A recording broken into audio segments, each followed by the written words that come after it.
आणि यानंतर 1993 साली झालेल्या बॉम्बस्फोटाच्या बातम्यांचा आज निकाल आलेला आहे। बॉम्बस्फोटाचा आज निकाल आलाय।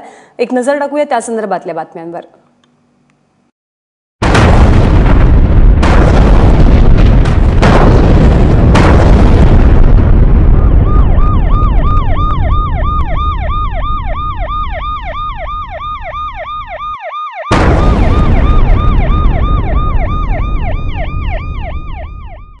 आणि आज दिवसभरातली सगळ्यात मोठी बातमी अशी आहे की 1993 सालच्या मुंबईमधल्या साखळी बॉम्बस्फोट प्रकरणी मुस्तफा डोसा, अबू सालेमसह 6 आरोपींना दोषी ठरवलेल्या त्या एकाची निर्दोष मुक्तता करण्यात आली आहे।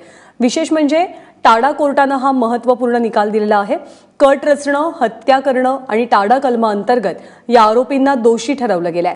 मात्र 25 वर्षांनंतर दिलेल्या निर्णयाला न्याय म्हणायचं कसं, हाच प्रश्न उपस्थित होतोय। दरम्यान कोर्टाची आजची कारवाई पूर्ण झालेली असून सोमवारपासून दोषींवरती शिक्षेसंदर्भात सुनावणी सुरू होईल। मुस्तफा डोसा आणि अबू सालेमसह एकूण 6 जणांना किंबहुना दोषी ठरवण्यात आलेला आहे आणि एकाची निर्दोष मुक्तता केली। हा निकाल आलेला आहे तब्बल 25 वर्षांनंतर। त्यामुळे याला निकाल म्हणायचं का, याला न्याय दिला असं खरंच म्हणायचं का, हाच मोठा प्रश्न आहे। अबू सालेम दोषी 1993च्या बॉम्बस्फोट प्रकरणी, मुस्तफा डोसालाही दोषी ठरवण्यात आलेला आहे। सोबतच ताहिर मर्चंट, फिरोज खान, करीमुल्ला शेख, रियाज सिद्दीकी, मात्र अब्दुल कय्यूम याची निर्दोष मुक्तता करण्यात आली आहे। सगळ्या प्रकरणी विशेष टाडा न्यायालयानं हा निकाल दिलाय। अमेर राणे आपले प्रतिनिधी सध्या आपल्या सोबत आहेत। अमेर, सविस्तरपणे सांगशील की सकाळपासून जेव्हापासून सुनावणी सुरू झाली तेव्हापासून कोर्टात नेमकं काय काय झालं? ज्ञानदा 12:20 कोर्टाच्या कारवाईला सुरुवात झाली। जस्टिस सानप हे कोर्टात आले आणि त्यांनी 1993च्या बॉम्ब ब्लास्ट केसची म्हणजे केस बी चा जो निकाल आहे त्याच्या वाचनाची सुरुवात केली। एक आरोपी आणि त्याच्यावर कुठले कुठले आरोप आहेत हे कोर्टाने सांगण्यास सुरुवात केली। त्यात मुस्तफा डोसा या मुख्य आरोपीपासून कोर्टाने जो आहे तो निकाल वाचण्याची सुरुवात केली। त्यानंतर अबू सालेम,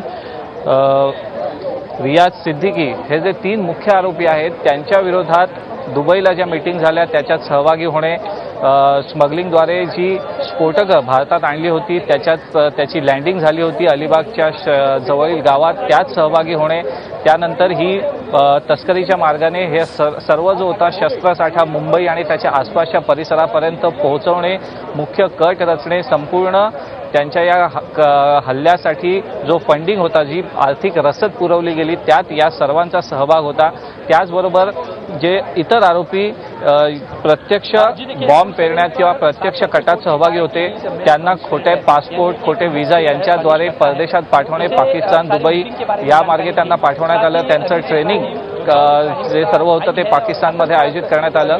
हे सर्व आरोप होते। त्याचबरोबर कोर्टाने जे आपल्या आरोपात म्हटलेलं आहे की या सर्व आरोपींविरुद्ध बाबरी मस्जिदची जी घटना घडली होती त्या घटनेचा बदला घेण्याच्या उद्देशानं या संपूर्ण कटाची आयोजना करण्यात आली होती आणि त्याचबरोबर हिंदूंविरुद्ध युद्ध पुकारणे, पोलीस अधिकाऱ्यांविरुद्ध आणि जे निर्दोष भारतीय नागरिक होते त्यांचा बदला घेण्यासाठी त्या उद्देशाने हा संपूर्ण कट रचला गेला होता असा उल्लेख टाडा कोर्टाने आपल्या या निकालात म्हटलेला आहे।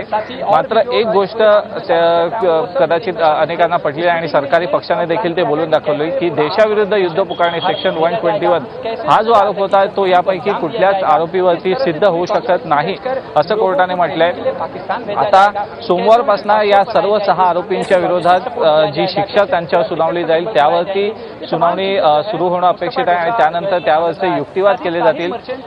अब्दुल कय्यूम हा जो एकमेव आरोपी आहे या 7 पैकी त्याला निर्दोष सोडण्यात आलेला आहे। कोर्टाने म्हटलंय की या आरोपी विरुद्ध कुठलाही आरोप सिद्ध होत नाही, तसे पुरावे सरकारी पक्ष कोर्टात सादर करू शकलेला नाहीये। त्यामुळे या आरोपीची 1 लाखाच्या जामिनावर मुक्तता करण्यात आलेली आहे। मात्र जोपर्यंत या संपूर्ण खटल्याची सुनावणी सुरू आहे तोपर्यंत त्याला कोर्टाच्या परवानगीशिवाय मुंबई बाहेर जाण्यास मनाई केलेली आहे। मात्र एकंदरीत आजचा जो निकाल होता तो अपेक्षित होता।